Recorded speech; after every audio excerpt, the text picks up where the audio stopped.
Hey, what's going on, everybody? It's Johnny King with another episode of the Johnny King Show. I am so humbled and grateful to have an amazing guest with us today, Stefanos Sifandos. I'm sure I butchered that, but thank you, brother, for being here. I really appreciate it. I appreciate you too. You didn't butcher that, and your name sounds like you're out of the 50s or the 60s, and I fucking love that. It's straight out of the Grease movie.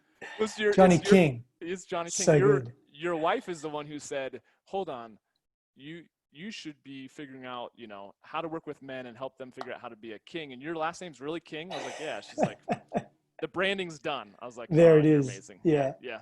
Well, for those of you that don't know, I met his wife Christine Hasler, who has a bunch of books out, and I met her at one of my masterminds, and she actually was the final push that I needed to get into the work that I'm doing now, and why I have my podcast, and why I now have her husband on the show. But that's how I found out about Stef and his work that he's doing, and it's phenomenal. So if you haven't yet started following him, please do so on Instagram primarily, or YouTube, or all the Yeah, social. yeah.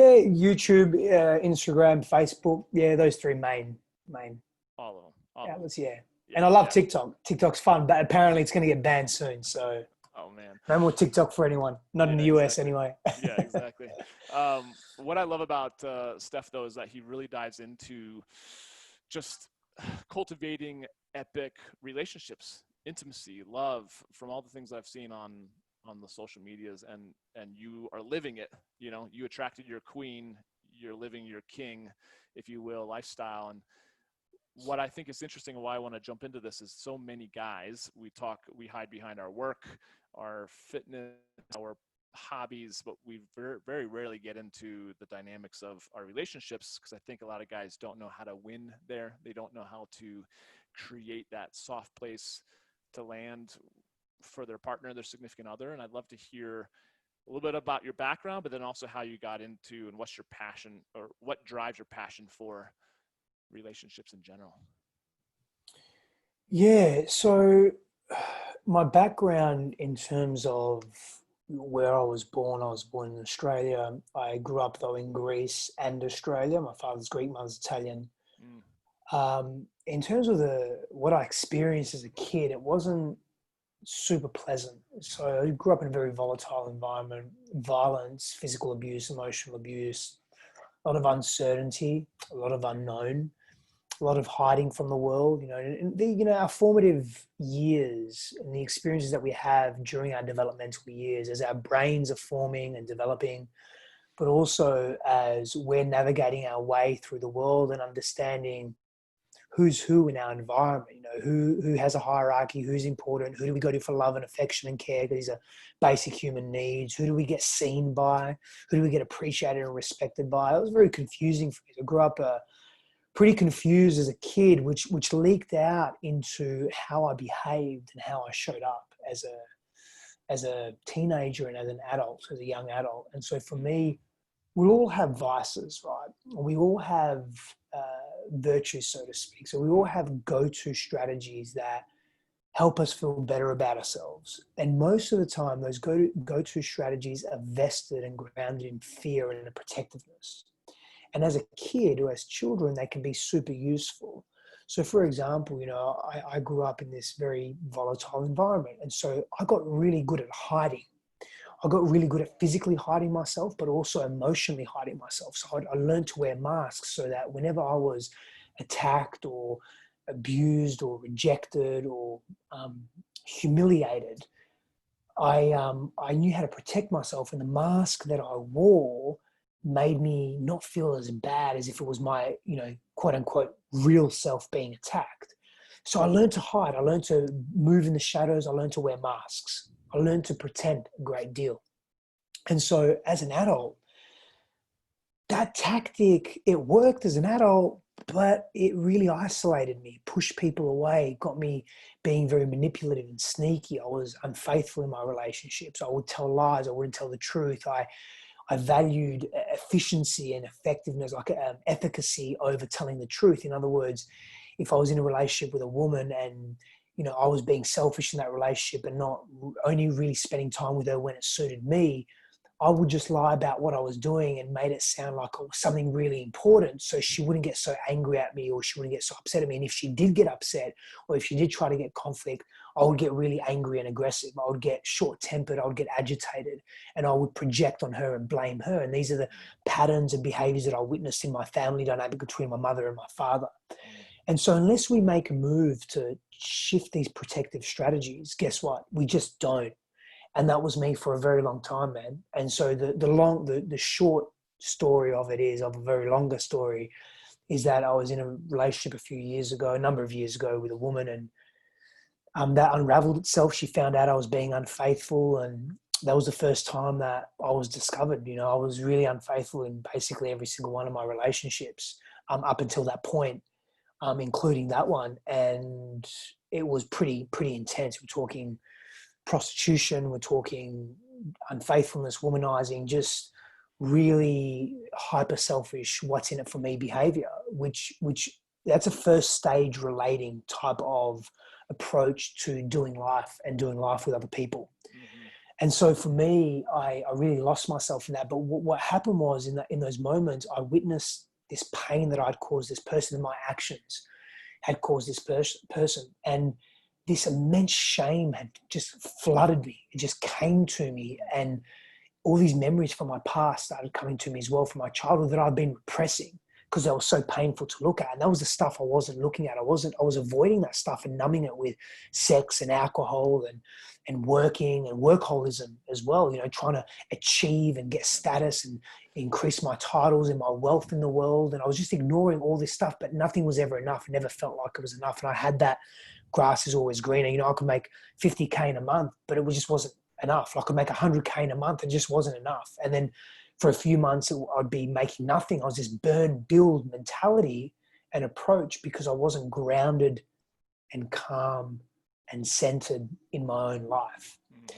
And so when this unraveled itself, I noticed so much came to me, and I just thought to myself, I just don't want to live like this anymore. I don't want to live in this pain. And so what would it look like being different?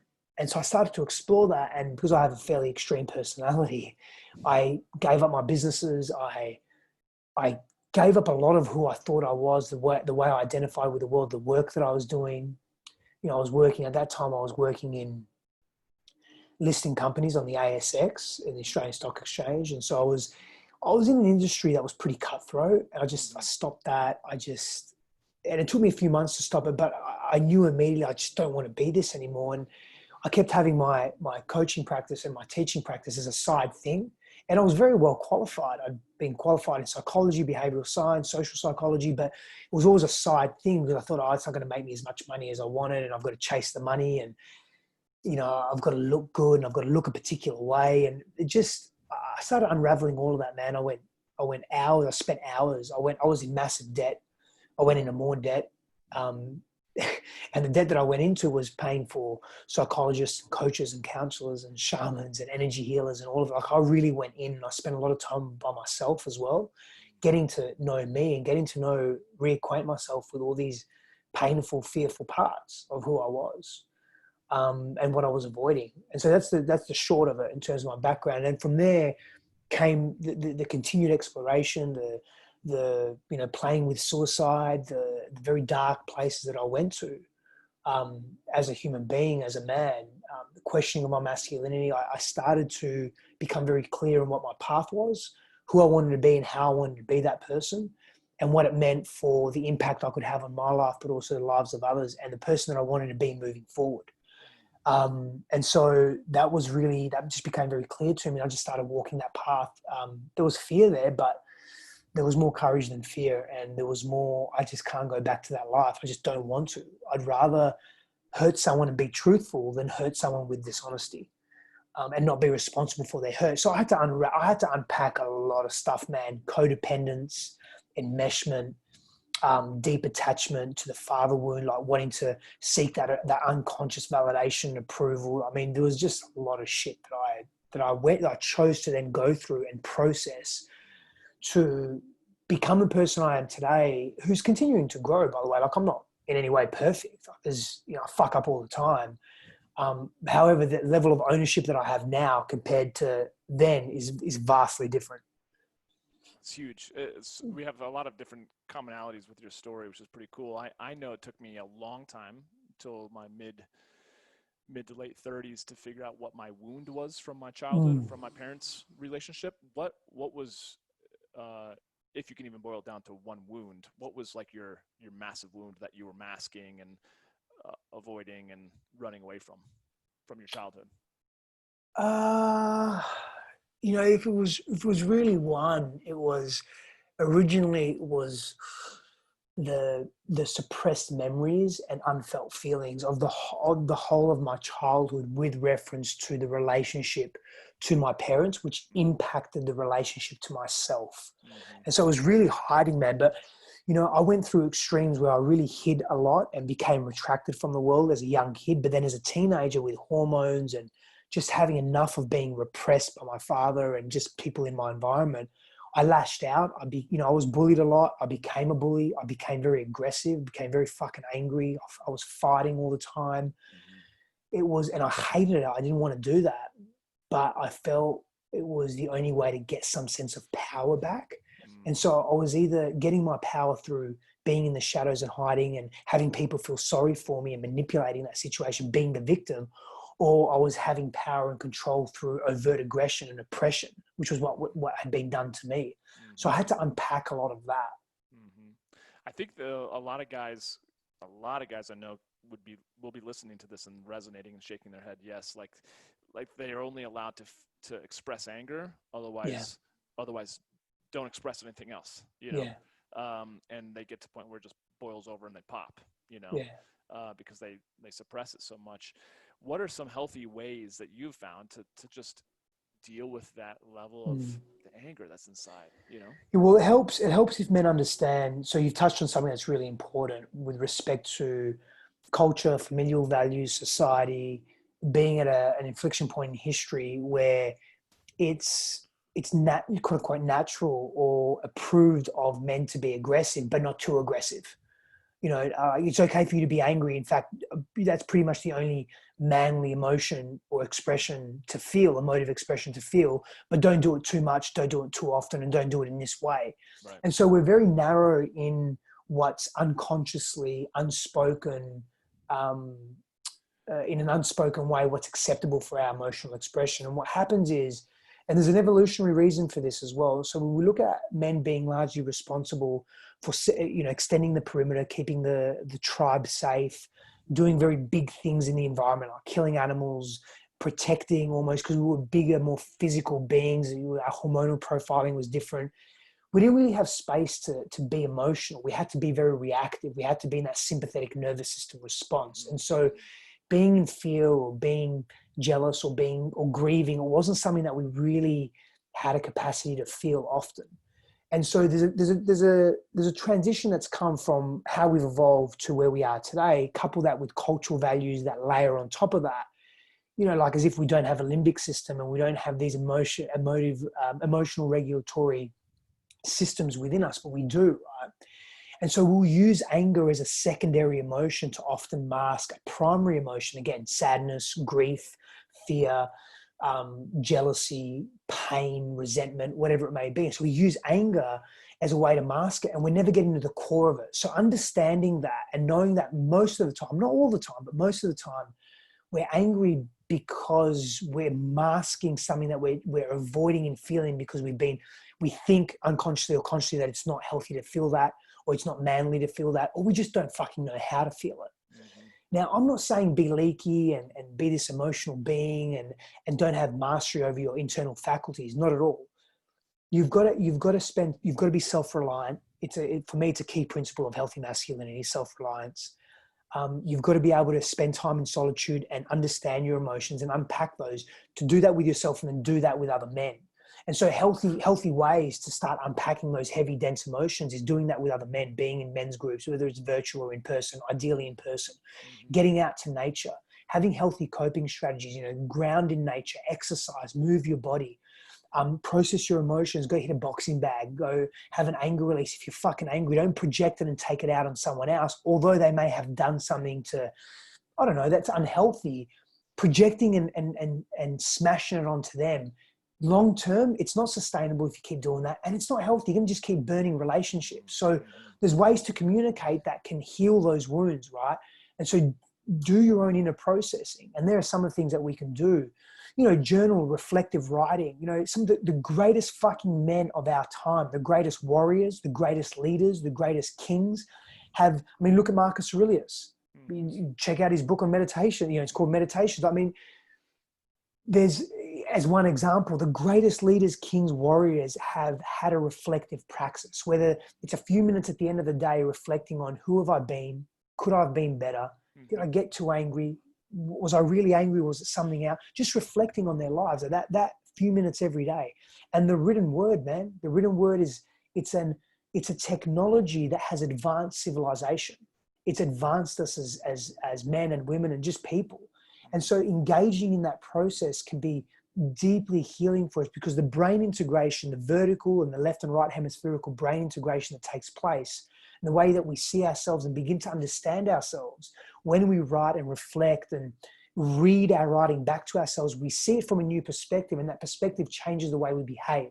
And so instead of behaving with animosity in a way that's just fucking dense and pushing people away and isolating, we can begin to change and shift that behavior. And we then take ownership and responsibility, another key tenet for me of healthy masculinity, of our own actions, thoughts, and beliefs. And that's where we start to shift the internal paradigm and the way that we relate to other people as well. Yeah. And I often talk about, and I've done it on different podcast episodes, it's just that whole idea of, you know, living above the line or below the line. Living above the line is just taking responsibility for your shit, you know, and as a man, that's what you got to do. And you can't evolve and really look at something until you take responsibility for it. Otherwise, you're, you know, passing the buck. And quite frankly, you know, it's just, I feel like a lot of stuff that I've been doing, at least in my life, and maybe you could speak for your own, is, you know, it's just my father and my grandfather and his father. You know, there's so much substance abuse or physical abuse, emotional abuse, because none of them necessarily took the time or had the tools that we now have to really heal that. And so thus it just got passed generationally. That generational shame or that generational toxicity passed from one generation to the next. And I feel like that's the opportunity that we have. And if we don't, as men, then all we do is knowingly kind of just pass it to the next. We punt it down the field to the next generation, you know? Yeah, we certainly do. And there's no generational healing. And that was another commitment that I made to myself, was I was determined to break those generational patterns from my father, my grandfather, in different ways. You know, my maternal grandfather, very, very close, highly moral, ethical man, beautiful human being, very open heart, but also very meek, you know, like very, very passive, defeated in his life. You know, and this is a man that had been to fucking war twice. Well, not twice, sorry. Well, yeah, technically twice, but you know, he was a detainee. He was a prisoner of war in World War II. You know, we were very close. But seeing him sort of be so submissive, he'd almost given up in his life in different ways. And again, that was confusing too, because I witnessed him giving up in so many ways. Yet, if I needed something from him, boom, he'd be there. It was my grandfather. So that was confusing as well. And then just seeing the hyper aggression that my father had, that was intense, man. Yeah. So intense. Just he never happy, never satisfied. Like, and I can see where I got that as an adult as well. Always looking for something else.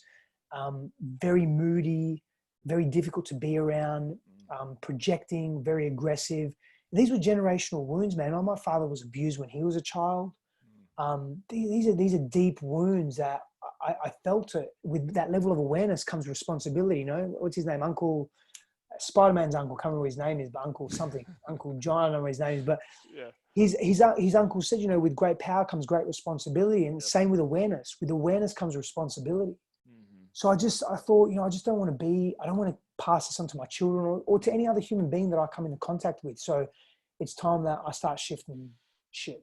That's so cool. I love it. That's inspiring. And I feel what makes me think of when you talk about your grandfather is just that going to the zoo when I was younger and walking by the lion exhibit, you know, and just seeing that lion, which looked, you know, massive and yet so sad and so just kind of docile, huh? So docile, so not a lion, you know, because it's in this tiny little cage. And that's just how I felt for a lot of my life until I finally had my emotional threshold moment as well. That I was like, oh, this shit's got to change, otherwise this is only going to get worse. So my thought also goes to when you talk about different masks.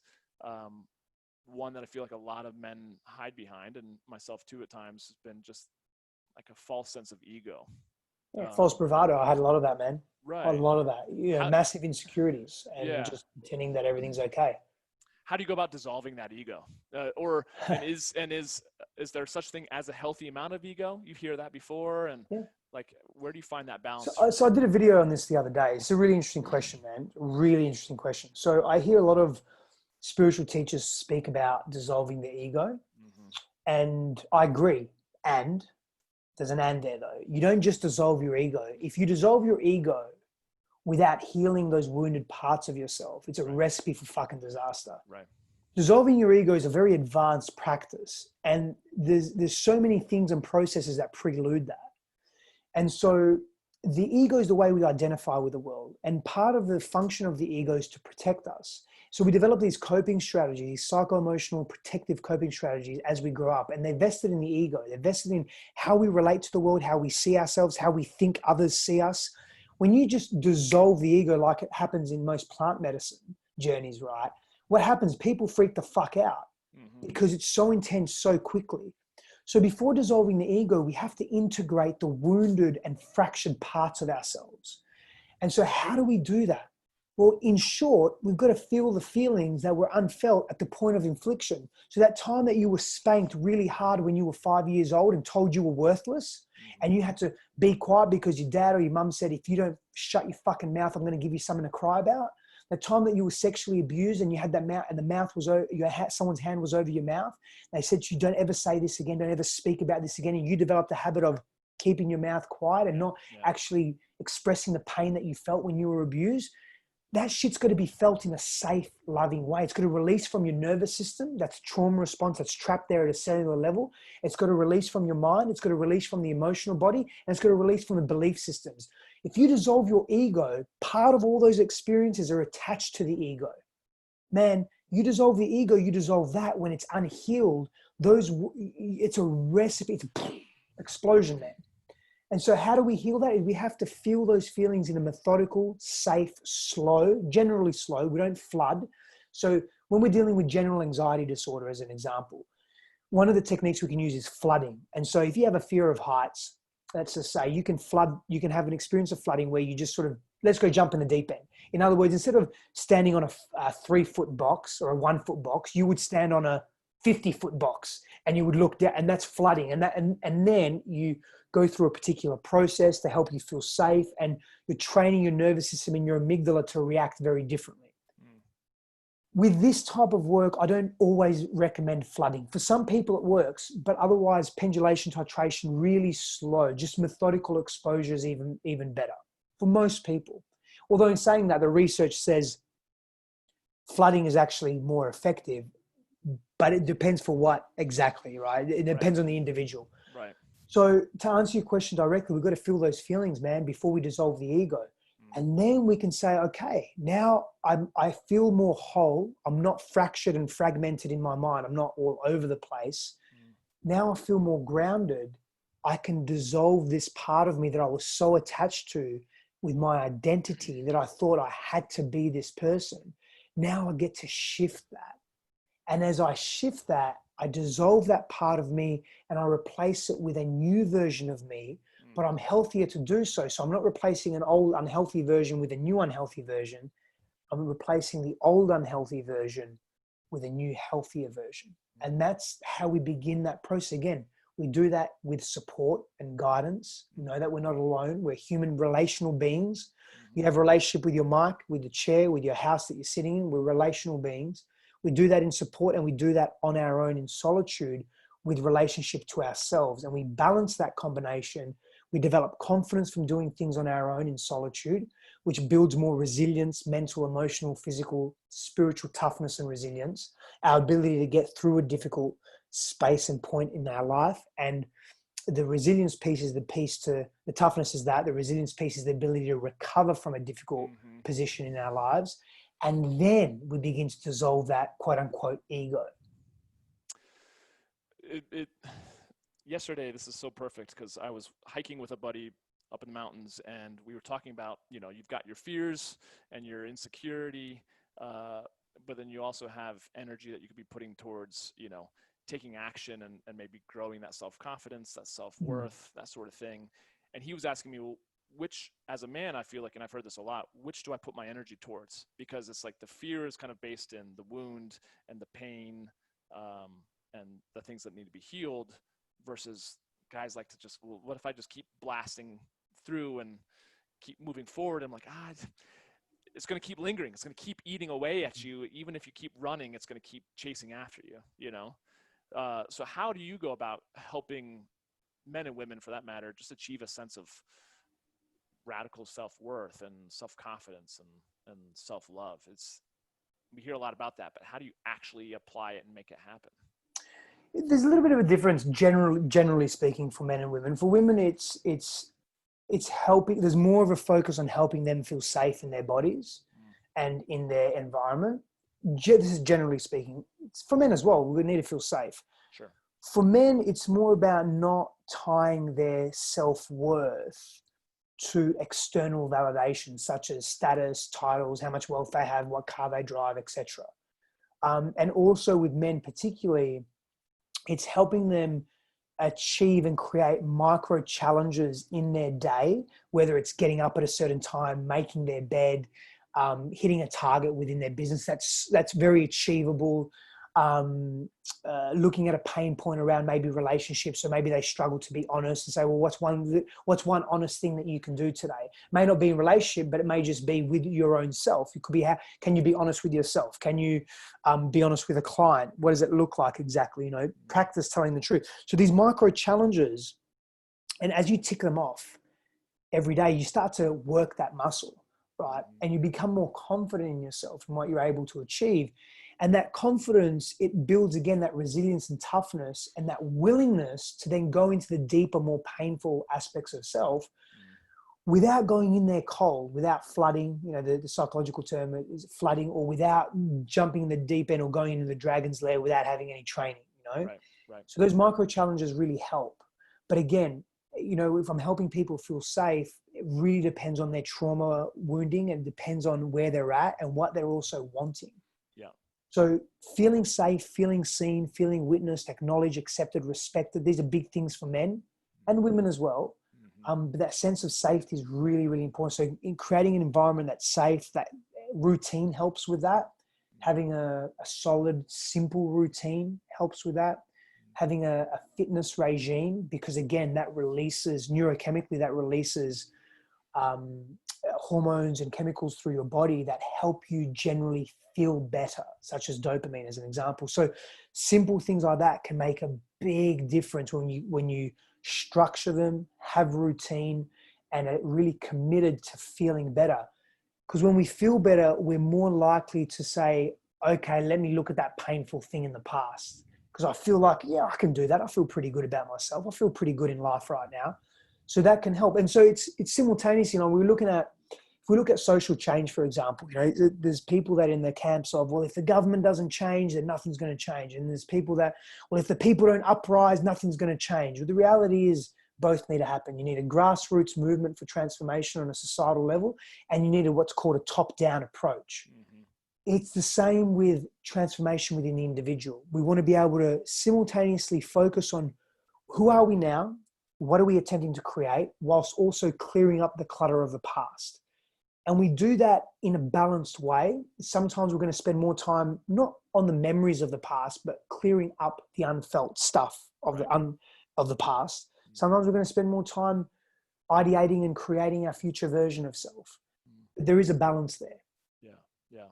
And I think it's what makes me think of just the struggles that guys run up against, and how that feels so overwhelming to think about going there if they keep themselves in isolation. And you mentioned it earlier, like the power of brotherhood, going through life, like doing men's work. I've just been getting into it myself, in terms of my men's groups here in Denver and all that sort of thing. But if I look at the last 10 years of the work that I've done, it's always been in, large groups, or of at least 30, 40 people where I felt totally safe. and you have professional instructors, or I've had coaches and stuff like that, or guys like you to help me go through. So I think it just goes to say, if you're listening to this and this is resonating, this is not something that I feel like it would just be overwhelming to think about. You could take it on by yourself. You need to hire someone like Stef, someone else that you trust, that can create, that knows kind of how to facilitate taking you through this journey, right? Otherwise, it's scary by yourself. Yeah, Really scary, yeah, yeah. that goes to show why so many guys are committing suicide. Yeah, well, it's too scary. See, there's nothing wrong with it being scary, but when it's too scary, we'll do a couple of things.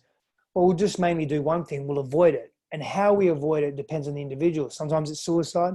Sometimes it's alcohol. Sometimes it's workaholism, drugs, excessive TV binging, sex, whatever it may be, it's in excess, and it's all about numbing and avoiding. Yep, absolutely. Switching gears a little bit, I took your quiz off of your Instagram profile, which if you're listening to this and you haven't checked it out, it's pretty fascinating. It's really more about love blocks. Would you say that in terms of fear, core fears, core wounds? Fears. Yeah, fears.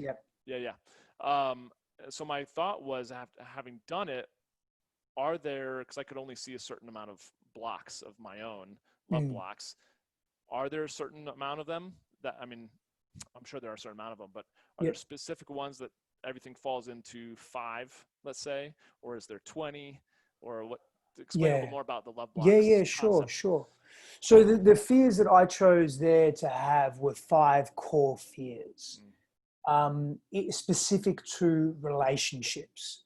Are there more? Yeah, potentially. I mean, ultimately, man, there's not, we can dilute pretty much, not everything, but so much of who we are in the world to core needs. And those core needs, they'll correlate with core fears, but not exclusively. So the core needs that we have as human beings are to be seen, to be heard, to be understood, accepted, appreciated, and respected. Particularly those last 3 for men is really important. Yep. Yeah, and so they're our core needs. And when those needs aren't met, we develop fears around that, fears around, are we ever going to get it? And depending on our individual circumstances, those fears will present in a specific way. So for example, if you're a kid and both your parents died, and you're maybe at the age of 4 or 5 or 6 or something, and both your parents died in a car accident, people can develop like a very severe sense of loss, like a fear of loss. And so how they then behave is to avoid loss again in their life. So they can become very clingy and needy in their personality. They can become excessively overbearing because they don't want to lose what they have. They can become misers. They can become hoarders even because they don't want to lose what they have, because the pain of loss is so fucking deep, runs so deep. That's an example. So that's one of the fears that the assessment comes with, and it helps you identify, do you have a fear of loss? Because these are common fears: fear of loss, rejection, abandonment, as 3 examples that are in the, commitment's another one. You'll see men, we think it's men, but it's not just men, women as well. We have this very deep fear of commitment and losing our freedom. And again, that's because so many of us grow up in unhealthy dynamics where we're seeing people together, our parents, primary caregivers together, and it's like, oh really? That's what it's like to be together? Fuck committing to a relationship. But then again, we're relational beings and we want to be in intimacy. We want to share and be seen. We want to be seen. We want to be witnessed, and we want to do the same for others. Whether it's a non-monogamous or monogamous relationship, that's not completely relevant. But we just, even in friendships, we just want to be seen. So we struggle. We struggle. It's like, I want to make a commitment, but no, I'm too scared. But when we don't address the core wounds of that and start to heal it, it just keeps playing on repeat. So the assessment helps you identify what some of your core fears are, namely the first couple primary fears. Yep. And then it will take you through a process. If your primary fear is a fear of commitment, you'll be taken through a pretty comprehensive process in how to begin to shift that and break those habits. That's incredible. I know for me, one of the things that comes up still to this day is like, man, if I'm going to open up to to my woman and tell her my deeper fears, be truly vulnerable, to let her see kind of behind the veil, if you will. I'm scared, like it was one of the questions, or a couple of the questions on your quiz. Like, I'm scared that she's going to be like, you're no longer attractive, or that whole masculine feminine dichotomy, the chemistry there is going to be broken, because she's going to be like, oh, I thought you were confident, I thought you were so attractive, and yet now here you are showing your vulnerabilities, and I'm not so turned on anymore. I had that fear, and I know other guys do too. How do you balance between being open and honest and vulnerable? Because I feel like true vulnerability in relationship is where the depth is. The more vulnerable, the more you share, the greater that love can be, and yet still keeping that spark while being open and sometimes maybe not in our power, grounded in our truth. Does that make sense? Yeah, it makes perfect sense. So when we work on ourselves, right, when we work on our self-worth specifically, you can be as vulnerable as you like and there's not going to be an issue. Now, let me elaborate on that, okay? When you have a healthy sense of self-worth, when you've healed the past wounds that you have, whatever they may, that you carry, whatever they may be, when you believe in who you are and you carry authentic, genuine confidence, not arrogance, that's a difference, big difference, you can be vulnerable as you like. Now, the thing is, when you are confident, you're going to be vulnerable in an intelligent way. You're not going to be leaky. You're not going to project and vomit your vulnerability onto someone. And how they respond, you don't give a fuck. It's something you don't, that's a bit harsh. Your body is not interested in how they respond. It doesn't mean you're not interested in them and you're not compassionate and empathetic. Your self-worth isn't tied to how they respond. For example, I'm going to be vulnerable. I'm going to say I have a fear. You're human. If you don't have a fucking fear, there's something wrong with you. There's literally something wrong with your nervous system. You have an extreme condition. Fear is healthy. Being emotionally, socially, physically scared, it's okay. It's how you deal with that, how we deal with that. So if I'm scared about something and I go to my partner and I say, look, I've got a fear around this, and she mocks me in a healthy sense of self-worth won't tolerate that and say, hey, I don't appreciate that. I've just shared something with you and your response is not really desirable. So I'm going to take myself elsewhere, as opposed to, I'll fix myself. Oh, no, I'm not scared. I'm strong. Like this false sense of, so all of a sudden my self-worth is tied into her explanation of what she thinks of me. No, that can't work like that. And that goes two ways, right? And so when you work on your self-worth, it's less about how the other person sees you and more about being truthful in where you're at and owning it and being confident in your, quote unquote weakness or vulnerability. It's not weakness, but in your vulnerability. And when you're confident in your vulnerability because you back who you are and you believe in yourself and you're not codependent, but rather interdependent, so you're not relying on how someone else behaves to determine your sense of happiness or self-worth or your emotional state, you can be vulnerable and be free in your vulnerability. You'll have freedom in your vulnerability because you're not attached to how someone else responds to that. And that then, when you're vulnerable, you open up the space for a healthy person to feel safe and they can then be vulnerable. And now it's reciprocated. Man, I've done a lot of work with special forces soldiers, elite athletes, some of the world champion fighters, gold medalists, and the best fighters in the world. And when they step in that ring and they look at me, and I've cornered world champions as well. I've been very blessed to have done that. And they look at me and I go, how you feel? And they said, good. Like I'm here, I'm present, I'm clear. I've got that fear moving through me, like they're fucking ready to go. And now they're being vulnerable, but they're also ready to go. When I'm working with soldiers on mental fortitude, men that have seen some pretty horrific things, you think they don't experience fear? You think they're not vulnerable? They're not worried in those moments? They either bypass that or they work through it or they allow it to surge through them. They have specific techniques, but there's some serious vulnerability there. When you look at Brene Brown's work on vulnerability and you look at the criteria for vulnerability, being able to deal with uncertainty is one of them. I'd say that's pretty heroic and pretty courageous, being able to be very honest and present in those moments. Like it's not easy things to do. And so, being in a dangerous situation, vulnerability isn't weakness, but it's how we relate to our own sense of vulnerability, which comes from our self-worth And what do we want to believe? Do we want to believe what the teacher told us when we were 8 years old and they said, you're never going to amount to anything? Or do we want to believe the path that we set out for ourselves and go around changing those unconscious belief systems? And that's a process, man. People want a quick fix, particularly in the US. You know, pop a pill. I've got a headache, pop a pill. You know, I want to get my dick hard, pop a pill. You know, like we've got to slow things down a little bit and really start to look at life from a place of what's possible for me and what do I want to create, and importantly, how do I want to create it? And often the quick fix, short-term gratification is not the way to go. There are countless of studies that show that those that delay quick fix, short-term gratification live far more fruitful and meaningful lives.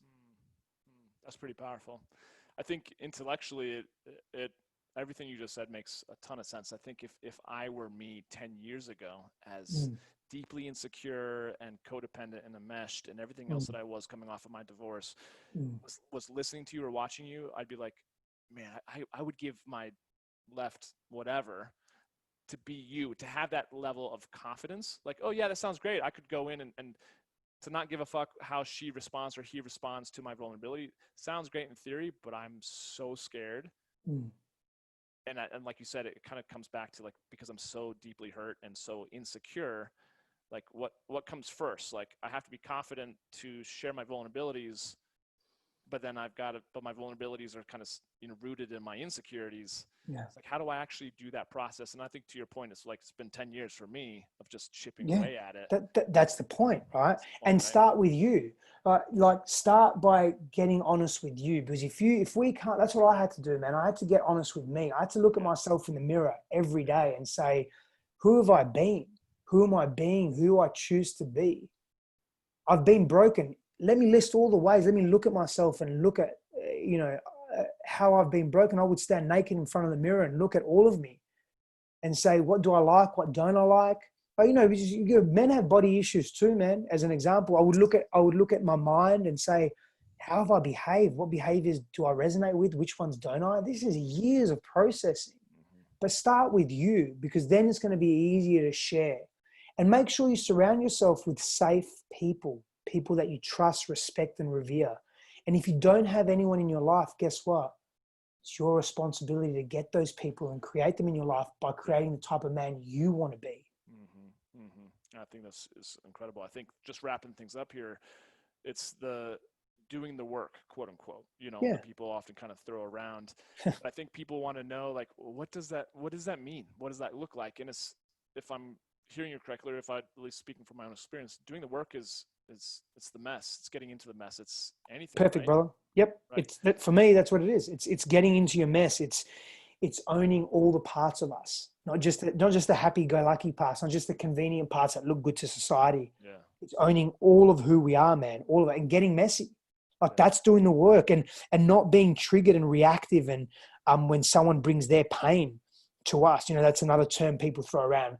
I'll hold space. Like a man should hold space, or you should hold space for me. Well, no one's going to hold space for anyone unless they've done their work, and doing their work is not denying any parts of themselves.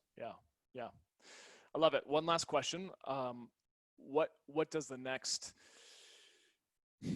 6 months, 1 year, where are you going? What are you excited about in your life, in your own evolution, whether it be in your business or just, in your own personal development? What are you excited to really get into? Because like you said, it never ends. The journey never ends, right?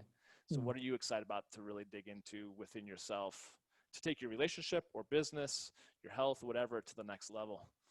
Oh, so many things, man. I'm really working on refining my health at the moment, in terms of particularly dialing in my nutrition, pulling back from like an addiction to adrenaline that I've had for so many years, and pulling back from that and balancing my life a little more. And the addiction to the adrenaline for me has come from just pushing my body, just go. And if it's not hard and intense and, to the verge of death or pain, like it's not worth doing, So I'm slowly pulling back from that and really tuning my body in a different way. Man, excited for the deep dive that is me, particularly around how I react to atrocities or to injustices. And instead of being so reactive and angry, coming from a calmer place, but still being able to take action, meaningful, empowered action. So going to the deeper levels of my own, the substructures of my personality, and just really looking at that aggression and that anger that I sometimes have at a very intense level, and really going deep, because I know where it comes from, but it's the practice piece and the minutiae of my expression that is going to shift that at a deep level. I'm excited about that. I'm excited about the growth of my business as well, and the various expressions that that's taking in terms of deepening my work, not only with men and women. I work a lot with women as well, but couples too. And I've got a couple of new models that I'm creating in terms of just how to be a more effective human being. So I'm excited to release the teachings around that, and that's going to be part of my next book as well. So I'm excited for so many things, and that and more, man. Yeah. Yeah. You got so many good things going on. And this is a great example of, again, someone who's on purpose, because I could ask you, like, how have you dealt with, the pandemic? And it seems like you're like, well, I've been doing my shit. I've been writing books. I've been doing, like, it's not that nothing has changed, but like compared to guys who are still in their pain and kind of not on purpose, they're lost. This is the vast difference of where you could be living your life, regardless of what the storm Yeah. that roars around And you. I've been in the pain too, man, because the pandemic has fucking pissed me off Yeah. in many different ways. And I've had to deal with it. I haven't ignored those emotions. I've gone deep into that, and I've gone deep into my own rabbit hole, not just the rabbit hole of what's happening in the world, Yeah. but what's happening within me, and dealing with those big emotions as well. Yeah, yeah. I think it's testament to who you are and what you're putting out into the world, which is having the courage to face your shit, and Mm. however long you put it off, to finally say, you know what, I can no longer keep living my life this way. And I feel Mm. like every man has to kind of make that decision and draw the line in the sand at some point for himself. So Mm. I think it's pretty cool, the example that you're putting out there. So thank you for taking the time to be here with me. Thank you for sharing your thoughts and feelings with my community, and I really appreciate you and what you're putting out there. I appreciate you, man. Thank you so much. How do people go about being in touch with you or checking out your website? Do you have a website, I assume? And Yeah, I've got a couple. Yeah. So yeah, the best one to go to is growwithstef.com, STEF, growwithstef.com. There's a heap of freebies there. You can get the assessment there. perfect. You can check out some of my courses as well, and just social media at Stefanos Sifandos. Beautiful. Definitely highly encourage you guys checking it out. Really, really valuable stuff. But until next episode, we'll talk to you soon. Thanks again, man. Thanks, bro.